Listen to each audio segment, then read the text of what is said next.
everybody. Tim Furlong coming back at you for my quarter turns. So it's no secret I'm a huge music fan, and bands of the 70s, 80s, and even the 90s really influenced me. And as you probably know, last week we lost another one of those music icons, Ozzy Osbourne. And what surprised me, I think, is the outpouring of affection from people of all walks of life, all generations.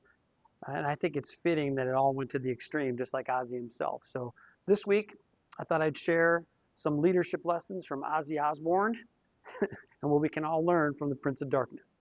Number one, be authentic. Ozzy, for all his faults and flaws, never apologized. He was true to who he was. And he said something once. He said, all my addictions and all the things that I've done have really only hurt myself. They were never meant to hurt anyone else. As a leader, you got to lead with authenticity. You got to be who you are. You can't be somebody else. Once you try to be something you're not, good luck. Number two, Ozzy was original. He never copied anything. He didn't follow trends. He set trends. Think about back in the 70s, they created heavy metal with Black Sabbath. In the 80s, him and Randy Rhoads set the blueprint for what a heavy rock band was going to be in the 80s. And then in the 90s, in the height of grunge music, he released No More Tears, which kind of set another trend for heavy rock. This guy was constantly being original, being true to himself. And, as a leader, you have to be original as well. You have to pay attention to what's going on in your industry. Don't black that out. But the fact is, you can't just follow a trend for the sake of following a trend. You got to stay true to what you know and who you are. That's what's going to allow you to be successful. Number three, take some risk.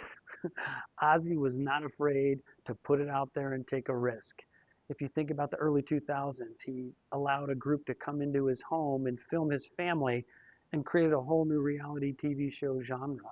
Not a lot of rock stars were willing to get that vulnerable and show who they were. This is, heavy metal god with domestic problems, teenage issues, and cleaning up after the dog, right?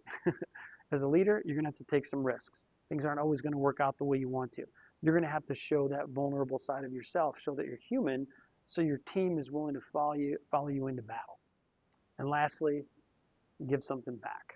I saw an interview with Jack Osbourne, Ozzy's son, and he said something that really stood out to me. He said, my dad had a lot of flaws and faults and addictions and issues he was dealing with, but in the end, his contribution far outweighed his faults. And I hope that can be said about all of us, right? That our contribution to our organizations, to our families, to our communities, to people around us can far outweigh all of our flaws. Like we're not perfect. Right? We have issues, we have challenges. Can we give back a little bit more than we take? So that's the leadership lessons that I think we can all learn from Ozzy Osbourne. And, I think it's important that we all remember him in that way. And I want to just thank him for allowing us all to ride on that crazy train with him. So until next time, here's to you and your continued success. And riding on the crazy train, one quarter turn at a time.